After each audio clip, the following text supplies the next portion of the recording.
ஊடகத்தை சேர்ந்த நீங்க தான் சொல்லணும்.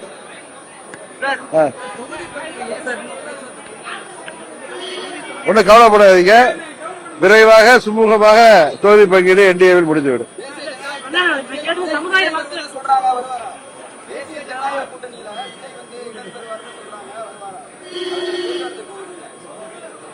எந்த ஒரு கூட்டணியும் பலப்படுவது சிறப்பாக இருக்கும் என்றுதான் நான் சொல்ல முடியும். எந்த ஒரு கூட்டணியும் மேலும் கட்சிகள் வந்து பலப்படுவது ஒரு சிறப்பான விஷயம். இப்ப திமுக போற வர்றவங்க எல்லாம், ரோட்ல போறவங்க, தபால் போட வந்தவங்க, ஸ்விக்கில கொண்டாந்து கொடுக்க வந்தவங்க எல்லாரையும் கட்சியில சேர்த்து அவங்களுக்கு எல்லாம் சீட்டு கொடுக்கறாங்கல்ல, கூட்டணியில சேர்த்து. அது மாதிரி அம்மா புரட்சி தலைவர் காலத்துல மந்திரி பதவிகள், பல பொருளாதார வளர்ச்சிகளை பெற்றவங்க எல்லாம், காலாவதியானவங்க எல்லாம் அங்க சேர்த்து சீட்டு கொடுக்கிறார்ல திமுக. அவர்களே அப்படி செய்யும் பொழுது என்டிஏ கூட்டணி வலுப்பெறுவது தமிழ்நாட்டிற்கு நல்லது.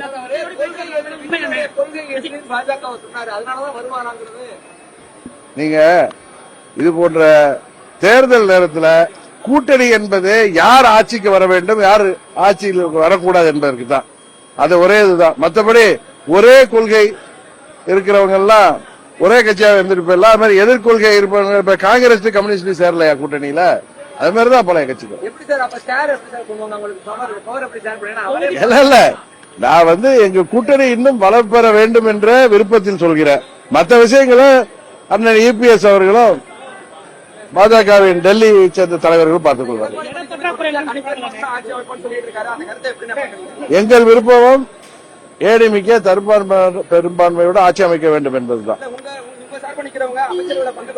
அது எங்களது விருப்பம். நான் பலமுறை சொல்லிட்டேன், எங்களது விருப்பம். அதே நேரத்தில் அதிமுக அறுதி பெரும்பான்மையோட ஆட்சி அமைக்க வேண்டும் என்பதும் தான் தமிழ்நாட்டிற்கு நல்லது என்று சொல்றேன்.